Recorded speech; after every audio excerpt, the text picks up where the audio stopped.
Hello, Assalamu alaikum, and very good morning to all of you. I welcome you all to my channel Shahid Sir's Physics class. So, our next topic is Oersted experiment.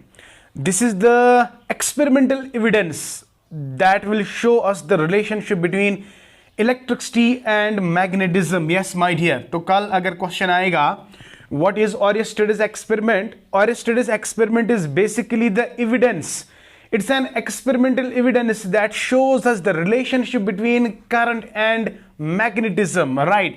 It is an experimental evidence. Experimental evidence. Experimental evidence to show a relationship between current and magnetism, right?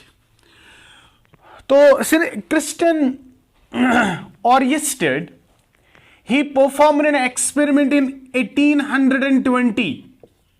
Remember, my dear. लेकिन पहले ये देखा गया कि भाई there is no relationship between current and magnetism. Yes.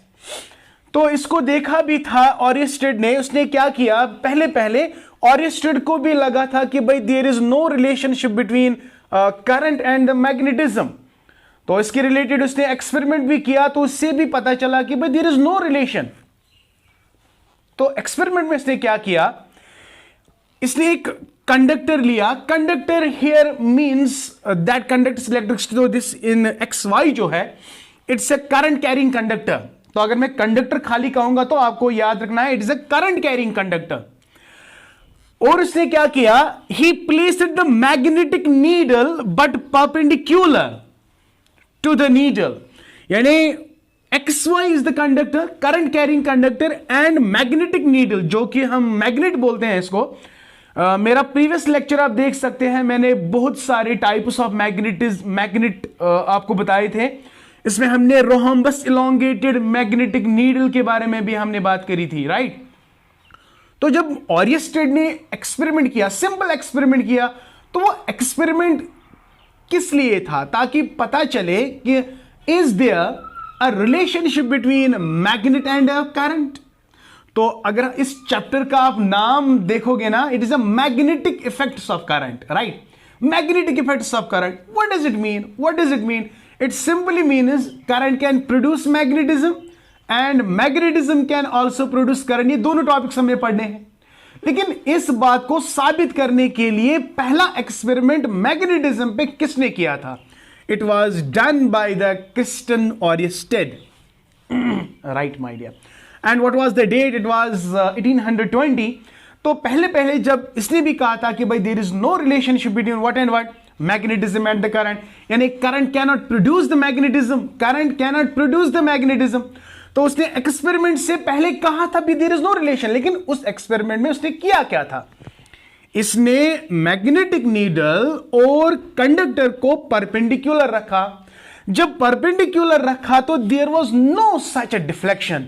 तो उसने कहा भाई सिंपल है, there is no relation, because जब मैंने कंपास नीडल को या मैग्नेटिक नीडल को मैग्नेटिक करंट कैरिंग कंडक्टर के ऊपर रखा तो कुछ नहीं हुआ. तो इससे प्रूव हुआ कि भाई बहुत साल तक ये ऐसे चला कि there is no relationship between what and what, current and magnetism, right? लेकिन बेटा अचानक से ये एक बार लैब में चला गया, तो अचानक से इसने इस मैग्नेटिक नीडल को अब पैरेलल रखा. यानी ऐसे मान लीजिएगा ये कंडक्टर है X एंड Y, तो इसके ऊपर मैग्नेटिक नीडल रखा लाइक दिस. अब ये परपेंडिकुलर नहीं है, but they are parallel to each other. तो अचानक से नॉर्थ पोल डिफ्लेक्ट ऐसे हुआ और साउथ पोल ऐसे डिफ्लेक्ट हुआ. अगर करंट की डायरेक्शन, अब इसने reverse direction of the current को किया. अगर ये ऊपर की तरह करंट है तो इस तरह डिफ्लेक्शन होगी. अगर करंट को रिवर्स किया जाएगा तो आपको दिखाई देगा कि करंट जो मैग्नेटिक नीडल है वो डिफ्लेक्ट ऐसे होगी. आप डायग्राम में देख सकते हैं, diagram first and figure second. समझ आ गया? तो ये डिफ्लेक्शन जब हो गई तो Oersted हैरान हो गया. उसने कहा जब मैंने पहले कंडक्टर को परपेंडिकुलर में रखा तो there was no such a deflection, लेकिन अचानक से कंडक्टर को मैंने प्लेस किया पैरेलल टू द नीडल तो वहां से डिफ्लेक्शन शुरू हो गए। तो इसने इस एक्सपेरिमेंट को रिपीट किया तो बार बार रिजल्ट सेम आ रहा था कि करंट से जब भी हम करंट को ऑन करते तो मैग्नेटिक फील्ड की डिफ्लेक्शन होती है, यानी मैग्नेटिक जो नीडल होती है उसको डिफ्लेक्शन होती है।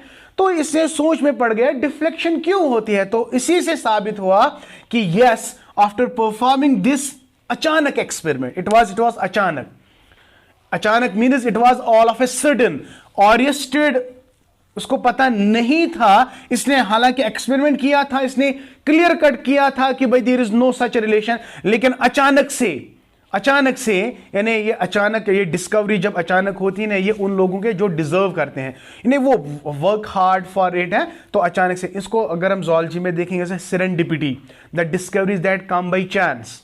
बहुत सारे एग्जाम्पल्स हैं हमारे साइंस में कि बहुत सारी ऐसी डिस्कवरीज हुई है जो कि बाई चांस हुए हैं, राइट माय डियर। तो बहुत सारे एग्जाम्पल्स है, आर्किमिडीज प्रिंसिपल है, स्टीम इंजन का कॉन्सेप्ट है, there are so many examples that are by chance. Are you getting my point? तो चांस उनके लिए है जो डिजर्व करते हैं, राइट। तो ये एक्सपेरिमेंट से अब साफ जाहिर होता है कि there is a relationship between what and what, magnetism and current. So this was the first experiment that was done by Christian de Oersted in 1820 and this is the experiment. अगर हम इसको रिवर्स करेंगे ना बेटा तो same ऐसा ही procedure होगा कि whenever the current carrying, हाँ अब whenever the current is there in the conductor it can produce a magnetism.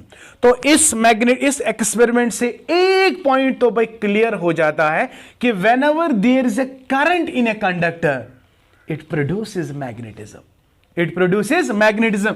तो इस एक्सपेरिमेंट से क्या साबित होता है कि current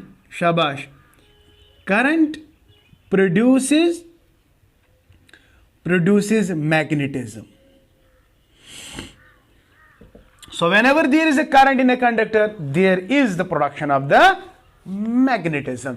are you getting my point? तो इसके बाद हमारे पास और एक टॉपिक है, बहुत सारे टॉपिक्स है जिससे हम मैग्नेटिज्म से करंट प्रोड्यूस कर सकते हैं. यहां पे करंट से मैग्नेटिज्म प्रोड्यूस होता है, ये आगे हम इंशाल्लाह देखेंगे. तो आज का एक्सपेरिमेंट बस इतना ही था. इससे हमें क्या, फिर भी हम रिपीट करेंगे, जो ऑरिस्टेड का एक्सपेरिमेंट है ये किसका, ये क्यों, it is basically the experimental evidence that will actually show the relationship between magnetism and the current. तो पहले क्रिस्टियन डी ऑरिस्टेड ने ही कहा था there is no relationship between current and magnetism. हालांकि इसमें एक्सपेरिमेंट भी किया, तो एक्सपेरिमेंट में उसने मैग्नेटिक नीडल को परपेंडिकुलर रखा कंडक्टर से, तो इस बात से उसको साबित हुआ कि भाई there is no relation because there was no deflection. लेकिन अचानक से आई डोंट रिमेंबर कि हाउ मेनी डेज और हाउ मेनी मंथ्स और हाउ मेनी इयर्स के बाद ये अचानक से he placed this magnetic needle and the conductor parallel to each other and जब करंट प्रोड्यूस हुई थी, जब करंट इसमें चली गई तो यहां से डिफ्लेक्शन स्टार्ट हो गई. तो ये डिफ्लेक्शन क्यों स्टार्ट हुई थी?